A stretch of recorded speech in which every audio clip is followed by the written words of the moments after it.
Thank you again, everyone, for being here. This is a pivotal time for our community and for our schools. And I know that I want to give my thanks to the administrative team who's worked so diligently over the past several weeks, really working hard to articulate what kind of impact these devastating reductions will have on our students.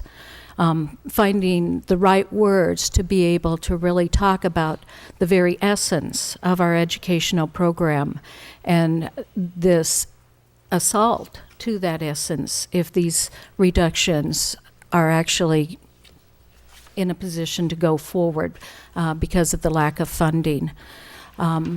That's what we've been focusing on, to paint a very clear picture. Last time that we presented this information, I talked to you about the fact that so many of our students and so many of their needs will go unmet. And that's with regard to our students with special needs, our students at risk.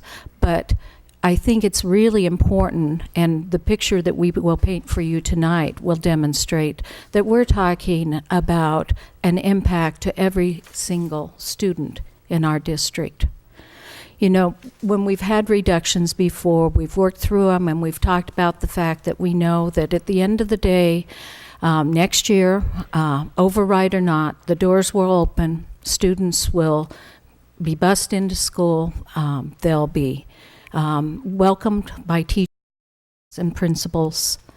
But the nature, the core, the culture of our schools will be dramatically different than what it is today, because our capacity to care and attend and personalize the education for these students will be not only compromised, but removed with these level of cuts.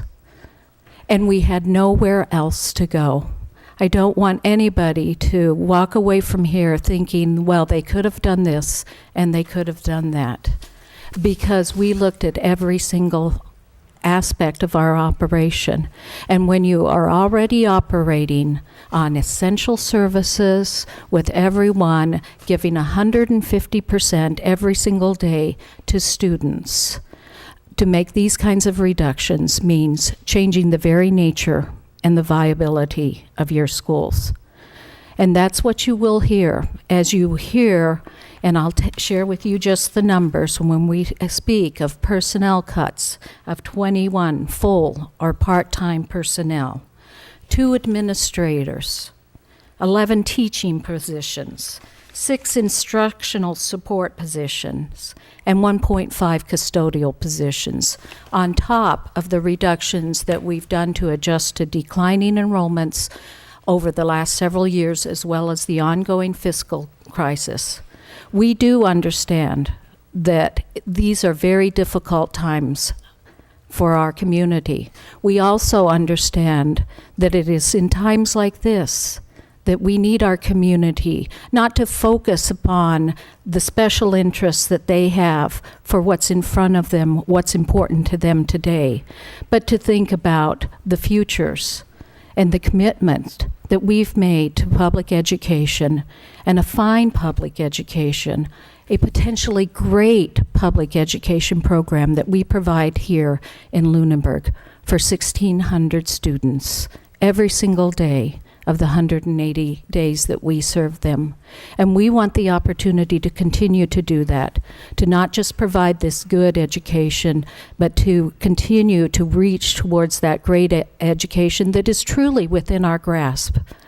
The strides that we have made over the last 10 years are commendable, and that's been done through cooperation with our teaching staff, our instructional support staff, our administrators, the community, the Board of Selectmen, the Finance Committee. Everyone has worked together to accomplish that, because that's what we value. And that's what is at risk here. The very nature of the kind of program that we want to deliver and our students deserve. And it will be every single student in every single classroom that feels the effects of these reductions. My colleagues are here, and once again, I commend them for the work that they've done in terms of articulating them. It's hard for me to even begin to articulate the impact of reducing our central office from 3 administrators, myself, Ms. Karen Martin, our Instructional Service Director, and Elaine Blaisdell, our Special Services Director, to a single person, the superintendent, that will remain to take care of the multitude of both compliance as well as quality kinds of supports that go on every single day as a result of their efforts. We're talking about impacts from the administrators in student learning, in supporting the faculty and staff in terms of implementing best practices, and making sure the resources are ordered for them and provided for them, and those resources are based upon approved research-based best practices. That kind of research that our teachers in the classroom may not have the time to do the thorough support and investigation around, and then to organize the time for that common planning and provide that support during that time.